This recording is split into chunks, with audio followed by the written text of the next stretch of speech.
Think बधाई was the only film जिसमें मेरी उम्र के एक्टर को बेस्ट एक्टर मिला. सपोर्टिंग भी मिला मुझे कई जगह, Yes. पर एक्टर भी मिला, which is I think rare. And it took so many years. It took so. ये हमारे यहाँ वो तो है ही. 55-60 साल के एक्टर्स लीड होते हैं, सली बनती है ना, एक टॉम Yes. हैंक्स करता है या ना, वहाँ होता है. है ना. तो मेरे को लगता है कि वो कैरेक्टर्स नहीं लिखे जाते हैं और हम एक सेट पैटर्न पे काम करते हैं कि चलो ये वर्क किया है तो ऐसा कर देते हैं. वैसा अब मेरे को लगता है कि ये जो पूरा सुधार है वो मेकर्स को ही लेके आना पड़ेगा, वो क्रिएटर्स को ही करना पड़ेगा. अगर शुरू में होता था ऐसा तो कोई पूछता था कि अब ये नहीं पता होता कितने पैसे मांगे इस प्रोजेक्ट के लिए, क्योंकि हमें अपनी वैल्यू नहीं पता. वैल्यू नहीं पता. तो लोग एक दिन में बोल के जब भड़का गए, अरे इसके लिए ये तो ये मांगो. तो मेरे दिल में था यार मैं इतनी मेरी वैल्यू नहीं है. मतलब मेरा दाम ही इतना नहीं है अभी. हमेशा रहता, उसमें बहुत फाइट होती है भाई. उसमें बहुत फाइट मेरे को तो रोज कोई एक पुलिस बनने की स्क्रिप्ट आती है, हर दूसरे दिन पे. हर दूसरे दिन पे आता है, दरोगा बनोगे, इंस्पेक्टर बनोगे, ये बनोगे. हेलो मैं ये बोल रहा हूँ, एक बहुत कमीने पुलिस वाले का रोल है. मैंने कहा उसके आगे कुछ है. Hello and welcome to OTT play. This is Shubham Kulkarni और आज के शुक्रवार हम हैं फुलेरा में जहां होने वाले elections. So let's talk to the team about the Panchayat season 3. Hello guys, welcome to OTT play. Hello. Thank you. Hello. पहले तो दिस इज सीजन 3. हमने अब 3 सीजन्स की जर्नी कर ली है. Each one of you tell me आपके लिए पंचायत कहाँ स्टैंड करता है इन अ लाइन.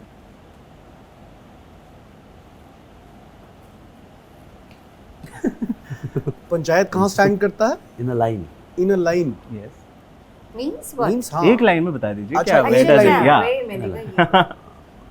पंचायत तो यार एक लाइन में क्या मतलब, आई थिंक मेरी लाइफ, मेरी करियर, सबका माइलस्टोन है वो शो. और मतलब मेरे लिए वो ब्रीदिंग जैसा है जो मैं कभी छोड़ नहीं सकता करना. तो बाकी तो मैम और सर बताएंगे. देखो क्वेश्चन ही समझ में आया क्या question. You have to define your journey with Panchayat in a line, in one line. In one line.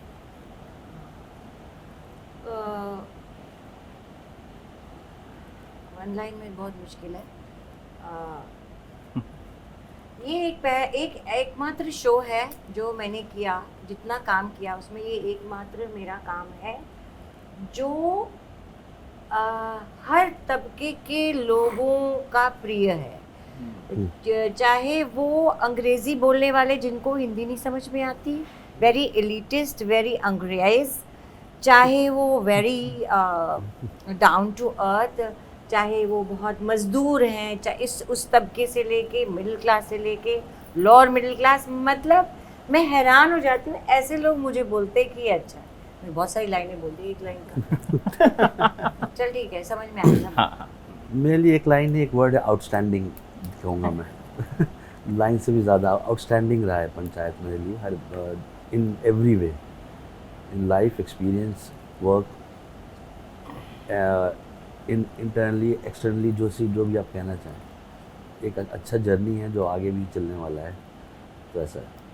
That's so true. But since अब हम सीजन 3 पर आ गए हैं, जब आप फर्स्ट सीजन बना रहे होते हो तब आपके आसपास शांति होती है, because then it's still a secret, right? जब आप सीजन 3 पर आ जाते हो एक मैसिव बज़ होता है, there is this fan following. ये शो अब जितना आपका है उतना ही उनका है. तब कोई प्रेशर आ जाता है as to what you are serving to the audience? हाँ, मुझे तो हाँ, जैसे जैसे लोग ज़्यादा पसंद करते हैं वैसे प्रेशर आता है, नर्वसनेस होती है कि लोगों की एक्सपेक्टेशंस इतनी ज़्यादा हो गई हैं कि हम उस पर खरे उतरेंगे कि नहीं. हमने तो मेहनत की है, तो ये तो होता ही है हमेशा. That's true. For you as a director? यार बज़ हो जाता है अभी. हाँ. मतलब I was just answering a very similar question कि बज़ हो जाता है, चीज़ें बहुत पॉपुलर हो जाती हैं, बट क्रिएशन वाइज वो ध्यान में रखना होता है ना कि हम स्वेड अवे ना हो जाए उन चीज़ों से. जो चीज़ अच्छा यही हिट हो रहा है तो यही फिर से कर देते हैं, ये बड़ा अच्छा लगा तो वही चीज़ फिर से कर देते हैं. नहीं, हम सोचते हैं कि जो पिछले सीज़न में कुछ लाइनें हिट हुई हैं अगर, तो इस सीज़न की कौन सी लाइनें हैं जो हिट होंगी. तो प्रेशर इस बात का रहता है कि हम सक्सेस से स्वेड अवे ना हो जाए. प्रेशर इस बात का रहता है कि जो शो था उसका जो कोर सेंस था वो इंटैक्ट रहे. तो उस टर्म्स में थोड़ा प्रेशर आ जाता है. ऑफ कोर्स इतनी तालियां बजने लगती हैं, लोग जोक्स मीम्स बनाने लगते हैं, तो लगता है कि वही कर दो, बट वहाँ पे बहुत प्रेशर होता है कि वो नहीं करना है. हमें वो करना है जो शो की कोर वैल्यू। वो सबसे ट्रिकी पॉइंट है। हाँ मुझे लगता है मेकर्स का ज़्यादा प्रेशर होता है बनिस्बत एक्टर से, क्योंकि एक्टर का तो परफॉर्मेंस है वो किसी की वजह एक राइटिंग के पार्ट से होता चला आ रहा है, वो उसी फेस फ्लो दुनिया में आगे बढ़ के करता रहे। पर मुझे लगता है मेकर्स की लाइफ बहुत 24 घंटे इन लोगों का सबसे बुरा टाइम चल रहा था, क्योंकि मतलब एक हिट हो गया उसके बाद लिखना, उसको सोच के 1-1.5 साल, उसके बाद बनाना और बनाने के बाद डिलीवर करना, मुझे लगता है वो सबसे ज़्यादा प्रेशर में वो लोग रहते हैं और वो दिखता भी है इन लोग की लाइफ से वो ऐसा दिख रहा है। But talking of that pressure, ये जब आप एक शो बना रहे हो which is about a humorous situation in a village, heartland India, और तब आप उसमें अब जा रहे हो towards a very political side of it, the landscape का पॉलिटिक्स। टेल मी, ह्यूमर को ब्लेंड करना विद दैट सिचुएशन कितना डिफिकल्ट हो जाता है? एंड इट्स समथिंग मैं एक इंटरेस्टिंग। बात बताऊं, जो आप हाँ? बोल रहे हो ना हाँ कि वो एक इलेक्शंस की तरफ जा रहा है स्टोरी, हाँ।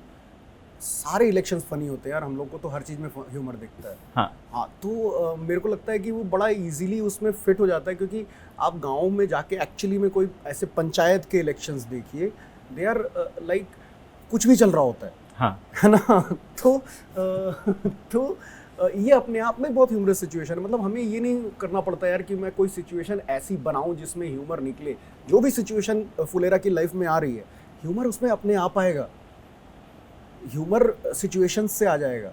लेकिन जो है उसके लिए हम ये नहीं कह सकते हैं कि अच्छा मैं इलेक्शन नहीं कराता हूँ क्योंकि इलेक्शंस आर नॉट फनी, ये नहीं कह सकता हूँ। इलेक्शंस होते हैं, दे आर रियलिटी, और वहाँ भी फन होता है, उसमें भी फन होता है। तो मेरे को लगता है कि बस वो ब्लेंड ढूंढना पड़ता है कि कैसे होगा, है ना। बट वो अचीवेबल है, ऐसा नहीं है कि वो नॉन अचीवेबल है। That's so true.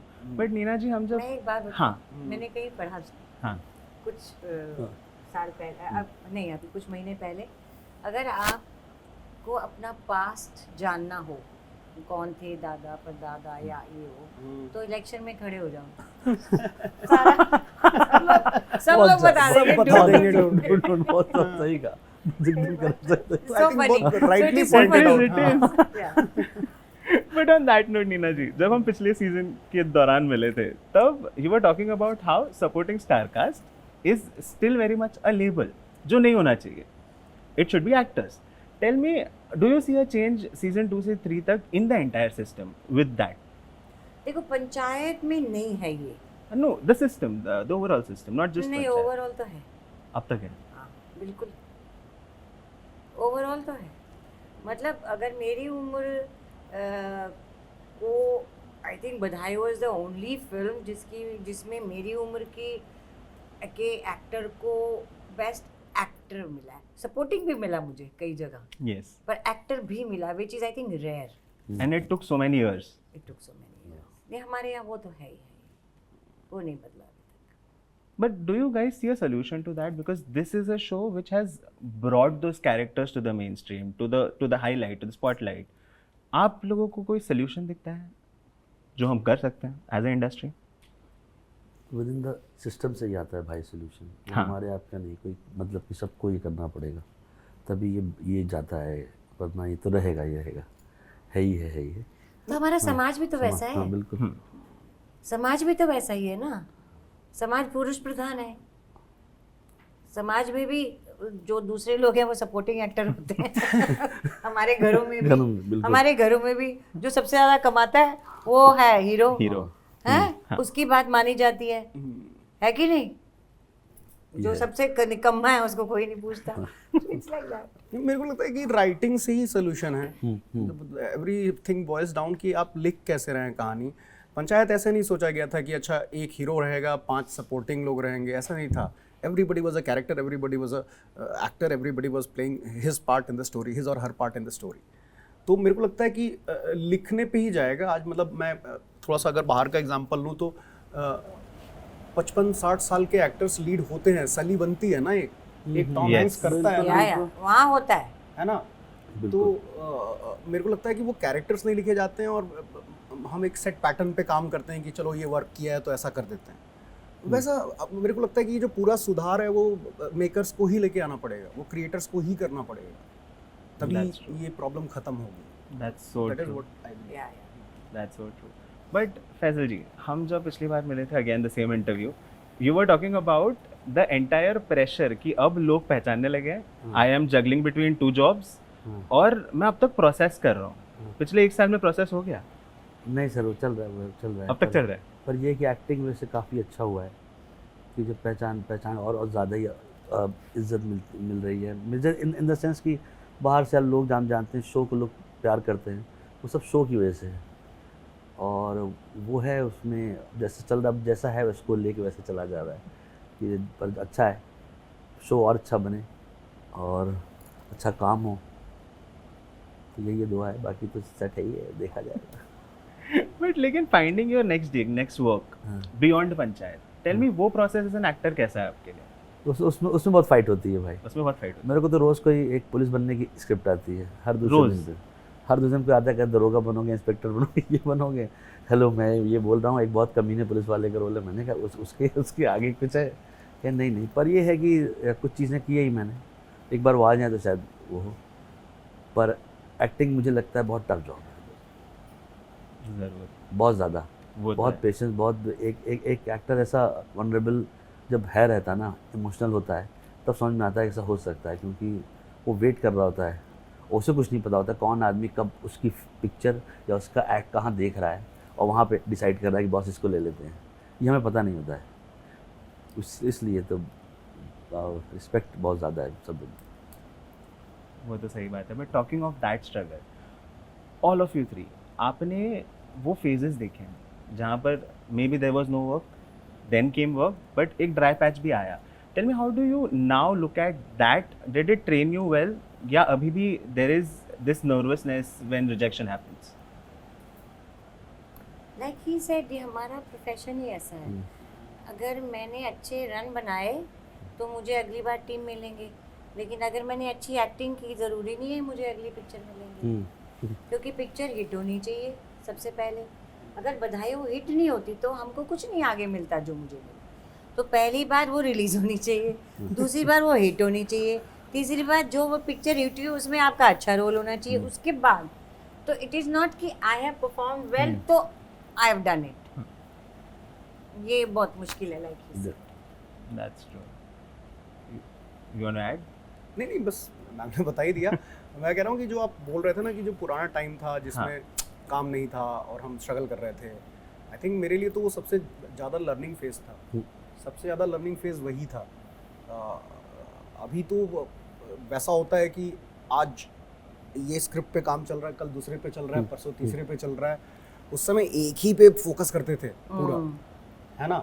तो मेरे लिए तो ज़्यादा लर्निंग वो था, अभी भी लर्निंग होती है, बट अभी अपने काम को थोड़ा ना कभी कभी ऐसे रोक देना पड़ता है कि अब मुझे 2 दिन नहीं करूँगा, मैं लर्निंग फेज़ में जा रहा हूँ, तो वैसा मुझे वीक में 2 दिन करना पड़ता है। बाकी तो मैम ने सही। That is so interesting. But आपने, Deepak, you have seen the rise of OTT, मतलब शुरुआत से आप वहाँ रहे हैं डिजिटल स्ट्रीम में। Tell me, are we in the right direction in terms of content, या यहाँ पर भी ट्रेंड फॉलो करने का ये आ चुका है? देखो, स्टार्ट तो बहुत अच्छा हुआ है, अभी तक बहुत अच्छा चल रहा है। आगे यार किस स्पेस में जाएंगी चीज़ें वो प्रेडिक्ट कर पाना तो बहुत मुश्किल है, बट वही है यार कि हमें अगर हम OTT को भी सेट पैटर्न्स पे डालने लगे ना, तो आई थिंक वैसे सेट पैटर्न वाले मीडिया स्ट्रीम्स ऑलरेडी हैं, है ना, तो वहाँ जाने की ज़रूरत नहीं है हमें। OTT की अच्छी बात यही है कि 8 एपिसोड बनते हैं, उसमें सीज़न ख़त्म हो जाता है, 300 एपिसोड नहीं बनते हैं, है ना। 1 साल 1.5 साल देके पूरा सिनेमा की तरह 8 एपिसोड बनाए जाते हैं। वो रोज़ रोज़ शूट हो रहा है, सुबह 7 बजे से शाम के 7 बजे तक, every day 20 days a month. वो वाला काम OTT पे नहीं हो रहा है अभी, और मेरे को लगता है कि हमें वहाँ जाना भी नहीं चाहिए, बिकॉज हमारी आइडेंटिटी किसी और चीज़ से है और हमें अपनी आइडेंटिटी को पकड़ के रखना चाहिए। That's true. But before I let you guys go, Neena ji, there was this interview where I spoke about auditioning for Tenet. Auditioning for? Tenet? हाँ। Yeah. Tabu ma'am is now doing Dune. Tell me, is Hollywood an aspiration for you, or is it just you want to try your hand at it? Actor के लिए try hand क्या है, वो तो हम हाँ? जहाँ भी जाएंगे सेम एक्टिंग करेंगे हाँ। ना, मतलब हाँ। हमारा ये है कि हमारा, देखो ये एक बिजनेस है, film making is a business. उसमें मेरी मार्केट वैल्यू कितनी है ये है, उस हिसाब से मुझे काम मिलता है, उस हिसाब से पैसे मिलते हैं। अगर मैं बाहर जाके करती हूँ तो मेरी मार्केट वैल्यू बढ़ जाती है, मुझे बहुत और लोग देखते हैं, मुझे और काम मिलता है, तो वो एस्पिरेशन होती है सर। वो तो आगे बढ़ने की है ही है कि मुझे ज़्यादा काम मिले, नई नई जगह और काम मिले, वो तो होता ही है। हमारा तो मतलब वो क्या मार्केट वैल्यू क्या बोलते हैं कि कितने बिकते हैं आप, मतलब आप कितने बिकाऊ हैं, कितने बिकाऊ हैं। अगर मेरी पिक्चर हिट नहीं है तो मुझे कोई नहीं लेगा, मैं बिकाऊ नहीं रहती हूँ, तो मुझे देखना पड़ता है। कई बार यू नो व्हाट हैपेंस कि अगर शुरू में होता था ऐसा, तो कोई पूछता था कि अब ये नहीं पता होता कितने पैसे मांगे इस प्रोजेक्ट के लिए, क्योंकि हमें अपनी वैल्यू नहीं पता थी। तो लोग एक दिन में बोल के जब भड़का दिया, अरे इसके लिए ये तो ये मांग, पर मेरे दिल में था यार मैं इतनी मेरी वैल्यू नहीं है मतलब मेरा दाम ही इतना नहीं है अभी, हमेशा रहता है। हाँ, तो आपको हमेशा पता रहता है, अगर आप थोड़े बहुत भी जी। सेंसिबल है, आपको पता रहता है आपकी क्या वैल्यू है। बट आप प्लीज हमें इतना ऑनेस्ट होना सिखा दीजिए। वो एक बहुत अलग वैल्यू है। हाँ हाँ यार, इसका है। On that note, thank you so much for the Thank you. conversation and all the best for the show. Thank you.